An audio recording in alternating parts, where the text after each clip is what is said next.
안녕하십니까? 보통 사람 최 목사 이야기, 오늘은 북한 땅 복음화를 위한 기도운동에 대해서 말씀을 드리고자 합니다. 우선 기도운동의 필요성부터 말씀을 드려야겠죠. 지금 저희 나라는 이미 아시아권뿐만 아니라 회교권, 아프리카에 이르기까지 미국 다음으로 선교사를 가장 많이 파송하는 나라가 되었습니다. 또한 우리 대한민국 자체만을 보더라도 선교 역사 130년 동안 남한 인구 약 5분의 1 이상인 1천만 명의 교세를 자랑하게 되었습니다.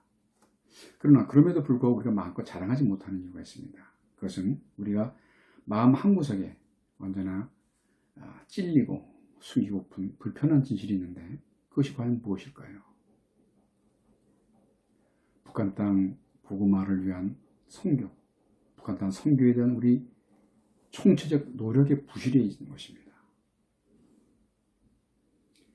지금 탈북민이 약 3만 5천 명치에 이르렀고 또 탈북민을 돕는 그 단체들도 수십 개 이르고 있습니다. 그중 일부 선교단체들은 국경 부근에서 탈북민을 돕기도 하고 또 북한의 지하 교인들을 위해서 금품을 전달하는 등 목숨 건 사역을 감당하고 있습니다. 그런데 그런 희생에도 불구하고 그 기대는 훨씬 미치지 못하는 것이 솔직한 현실인 것입니다. 물론 그와 같은 사정들은 전 세계 유일무이한 전체주의, 봉건국가, 1인 독재체제, 북한 땅의 정치적 상황 때문에 그럴 수 있다는 거 불가피한 현실입니다. 그러나 그와 똑같은 이유로 인해서 또 국내 기독교 단체들의 주된 관심사에서 그것이 멀어지게 된 배경이기도 한 것입니다. 참으로 안타까운 일이 아닐 수 없습니다. 저희들이 하고 있는 노력은 어떤 것입니까? 고작 해야 주일날 대표기도를 한다든지 명절날 실향민에 생각하는 그 정도로서 먼저 축복받은 기독교인들로서의 어떤 전도 삶을 다했다라든지 또 분당 70년 민족적 사명을 다했다 이렇게 하면서 어떤 책임을 어떤 면탈하려고 하지만 아무리 상황 논리가 우리에게 합리화의 구실을 준다고 하더라도 우리가 계속해서 그 자리에 머물러 있기로 한다면 우리는 여전히 하나님의 은혜에 배은망덕한 자입니다. 한결에 하필 챙기지 못하는 천하의 의리 없는 자로서 우리 후손들에게 비난받을 수 있습니다. 그래서 우리는 이와 같은 불명예를 극복하기 위해서라도 지금부터라도 땅끝까지 복음을 전하라는 하나님의 지상 명령에 충실하고 반만년 통일 한반도의 중흥을 위해서라도 나태하고 비겁한 오늘의 이 자리를 박차고 일어나서 천지만물을 창조하시고 인류 역사를 주관하는 하나님께 기도할 때인 겁니다. 그것이 바로 우리가 기도운동을 지금부터라도 열심히 해야 될 필요성인 것입니다. 자, 그렇다면 기도만이 능사인가? 과연 기도만이 능사일까요? 우리가 두 발을 땅에 딛고 중력의 법칙에 따라 살아가고 있는 한 현실 세계를 외면하고 하늘만 오르면서 모든 것이 저절로 이루어지길 바란다는 것은 어쩜 우리의 불성심과 두려움을 감추는 자기 기만일지도 모릅니다. 태초의 말씀만으로 천지를 창조하시고 또 그 전지전능 하나님께서 굳이 그의 독생자 예수를 육신의 몸을 입히시고 이 땅에 내려와서 매맞고 가시관 쓰고 십자가의 고통을 처절하게 당하게 하신 이유가 무엇이겠습니까?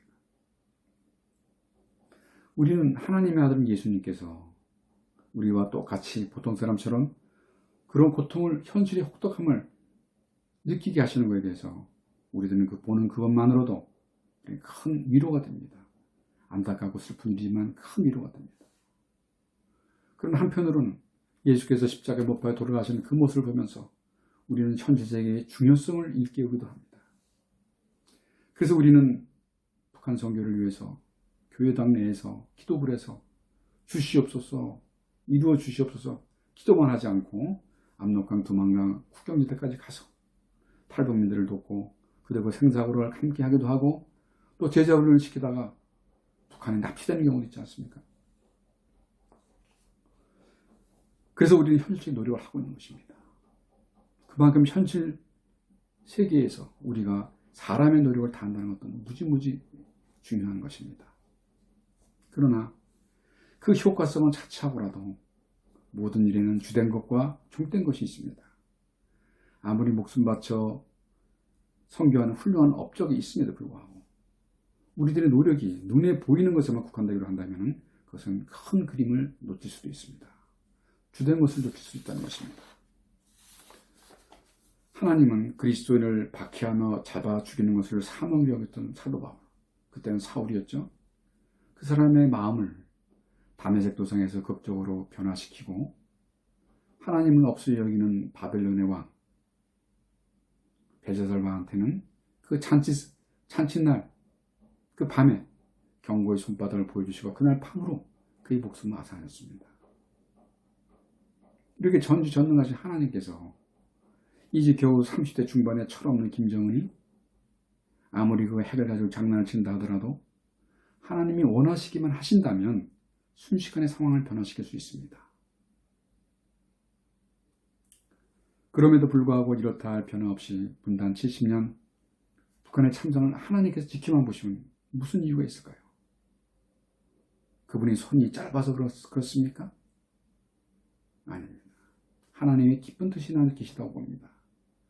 그것은 먼저 축복받은 우리 1천만 대한민국 기독교인들이 북한 땅 복음화를 위해서 간절히 기도하고 분발하기만을 기다리고 계신 겁니다. 그렇다고 저희가 골방에 들어앉아가지고 주야장창 기도만 하자는 얘기가 아닙니다. 이것도 귀하고 저것도 귀합니다. 지금처럼 현실적인 선교 사업도 열심을 내지만 더욱 중요하고 근원적인 것은 하나님께 간절한 기도, 간절한 중보를 통해서 그분의 마음을 감동시킬 궁리를 해야 된다는 것입니다. 하나님 은혜의 보좌를 움직여야 된다는 것입니다. 북한 땅이 어떤 곳입니까? 한때는 동양의 예루살렘이라고 부르던 곳입니다. 그런데 저곳이 저렇게 척박하고 황폐해졌습니다. 또 그것도 누가 그랬겠습니까? 어떻게 하필이면 하나님을 열심히 믿고 있는 강영훈 목사, 강반사 권사의 자손이라고 하는 김일성 가문에 의해서 그런 일이 생기고 말았습니다. 여기에는 하나님의 기쁜 뜻이 있다고 보여집니다. 자, 그럼 어떻게 기도를 할 것인가? 방법론적인 것을 들어가겠습니다. 얼마 전 수원역 광장을 지나다가 통일광장 기도 모임이라는 걸 보게 됐는데 그건 에스더 선교회에서 주최하는 것이고 각 역에 매주 일정한 날을 정해서 통일을 염원하는 기도회를 개최하고 있었습니다. 저도 지나가는 행인의 한 사람으로서 그곳에 참석해서 기도회를 마쳤습니다. 그런가 하면 그 서울에 있는 사랑의 교회에서는 주빌리 통일 구기도회라는 것을 개최하는 걸 봤습니다. 강사 목사님들이 성령 충만한 말씀뿐만 아니라 그 어둑어둑한 저녁에 그 강남 한복판이 얼마나 번화롭고 유혹이 많은 곳입니까? 그럼에도 불구하고 젊은이들이 그곳에 모여서 정말 간절하게 눈물 흘리면서 통성기도하는 걸 봤을 때 저는 깨달았습니다. 이 나라 대한민국이 참으로 수많은 모순과 문제점이 많이 있음에도 불구하고 이 나라가 망하지 않는 이유를 저는 거기서 알 수 있었습니다. 그런가 하면 또 민족 복음화운동본부라는 큰 단체도 있죠.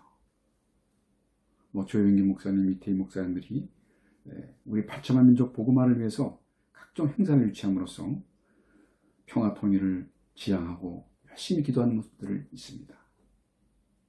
다만 이와 같은 기독교 단체의 노력에도 불구하고 대다수 국민들의 마음속에는 통일에 대한 간절함이 없습니다. 더욱이 기독교인들조차도 북한 땅 복음화에 대한 비전이라든지 사명감을 갖고 있지 못하다는 것이 솔직한 고백인 것입니다. 물론 그 이유는 여러 가지 있겠습니다. 정치, 경제, 사회, 문화 여러 가지 이유를 들 수 있겠지만 여기서는 방법론에 국한시켜서 거론해 보기로 하겠습니다. 우선 우리는 북한 선교에 대한 총체적인 컨트롤 타워가 없습니다. 각 개별 단체들이 중구난방으로 움직이고 있기 때문에 효과성도 떨어지지만 국민적 공감을 일으키는 이슈화도 실패하고 있습니다. 그렇다고 우리가 편갈라 다투기를 좋아하는 우리 민족의 정서가 있는데 어느 한 사람 또 어느 한 단체가 나서서 그 깃발 아래 모입시다 한다고 해서 순전한 마음으로 모여들어 합심 기도를 할 수 있겠습니까? 참으로 어렵습니다. 그 가능성이 얼마나 되겠습니까? 그래서 우리가 이 대목을 생각할 수 있는 것은 거창하게 시작하지 말고 아주 작은 움직임부터 우리가 부담 없이 공감하고 합심할 수 있는 영역을 개발하자는 것인데, 그 구체적인 강론의 부분에 있어서 그 부분에 대해서는 다음번 동영상을 통해서 어떻게 하면 우리가 할 수 있는 것인가, 기도운동의 구체화에 대해서 우선 기도운동의 이념도 홍보해야 되고, 또 연합된 기도를 위한 구체적인 강론도 있어야겠죠. 그런 방법론 고찰에 대해서는 다음번 동영상에서 말씀드리기로 하고, 일단은 오늘의 말씀에 대한 결론을 맺기로 하겠습니다. 참 우리나라처럼 짧은 선교 역사 동안에 괄목할 만한 부흥을 이룬 나라도 흔치 않을 겁니다. 반면에 조로증을 염려할 만큼 갖가지 병폐에 기독교된 불신이 지금처럼 팽배한 적이 없습니다. 이제는 정말 어디 나가서 내가 하나님을 믿는 사람이다, 더구나 사역자라는 얘기하기가 너무나 부끄러운 일인 것입니다. 세상 사람들이 우리를 향해서 돌을 던집니다. 조롱과 멸시를 합니다. 너희 하나님이 어디에 있느냐고 얘기를 합니다. 한마디도 할 수가 없습니다. 우리가 삶의 영역에서 우리가 하나님을 믿는 사람들의 그런 모습을 보이지 못했다는 것을 솔직하게 시인하지 않을 수 없습니다. 우리는 하나님을 믿고 있기 때문에 세상 것을 포기하는 것이 아니라 하나님을 믿고 있기 때문에 세상 것 플러스 하나님인 것입니다. 그러니 세상 사람은 우리를 향해서 무엇이라 하겠습니까? 이런 얘기는 한도 끝도 없겠지만, 아무튼 이렇게 우리 기독교의 불신이 팽배한 데는 여러 가지 원인이 있겠죠. 그 각각의 치유와는 별개로 또 지리멸려 수백 개로 갈라진 우리 대한민국 기독교계도 또 문제가 됩니다. 지금 185개 교단으로 갈라져 있다고 합니다. 지금 그래서 우리가 우스갯소리지만 한때 전 세계가 미국과 소련의 냉전 시대에서 나눠져 있을 때 전 지구인이 다투지 않고 화합하는 길은 우주인과의 전쟁뿐이라는 그런 풍자 섞인 말도 있었습니다. 그런데 그것이 참 조직 정치적인 차원에서는 일견 수긍할 만한 부분도 있는 것 같습니다. 많은 미래 예언가들이 예언을 하고 있습니다. 대한민국이 장차 전 세계의 중심적인 국가가 될 것이라고 얘기를 하고 있습니다. 물론 그 전제는 통일 한반도를 상정하는 것이고, 그 통일은 당연히 평화 통일이어야 될 것입니다. 그러나 민족 동질성의 회복이 없는, 그런 준비기간이 없는 어느 한편에 한 이례적인 통일은 도리어 새로운 내용의 불길을 당길 것이고, 잘못하면 핵에 의해서 이 나라 한민족이 지구상에서 영원히 멸망하는 그러한 일도 발생할 수 있는 것입니다.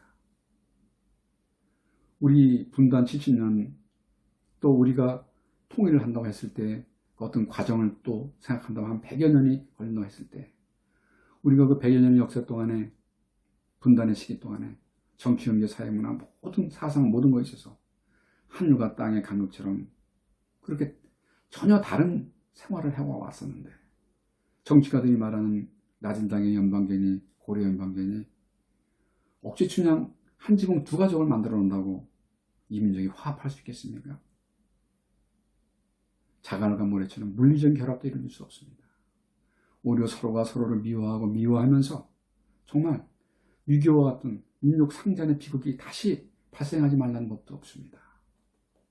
그래서 우리는 북한 땅 복음화라고 하는 것은 남북 간의 평화로운 통일의 가장 기본적인 환경이 될 뿐만 아니라, 설령 통일이 다소 미루어져서 당분간 중국과 대만처럼 일민족 이웃과처럼 살아간다 할지라도 북한 땅에 2300만, 2500만 우리의 동포가 사람답게, 인간답게 살려면 북한 땅의 복음화가 이루어져야 됩니다. 이것을 위해서 우리가 간절하게 기도해야 되는 것입니다. 우리 애국가에 하나님이 보호하사 우리나라 만세, 이것처럼 대한민국에 깨어있는 기독교인들이 힘을 모아서 정성껏 기도를 하기로 한다면 장차 북한 땅이 어떠한 형태로든지 전 변화갈 것이라고 자신합니다. 복음의 씨앗이 다시 뿌려져서 한때 동양의 예루살렘이라는 그 명성을 북한 땅이 다시 되찾을 수 있기를 기대합니다. 다만 우리가 염원하는 그 평화 통일이 어떠한 방법으로 이루어질지는 전혀 가늠할 수가 없습니다. 그러나 지금도 살아계셔서 역사하고 계신 하나님의 권능을 우리가 의심 없이 믿기로 한다면 우리를 단합된 기도의 힘으로써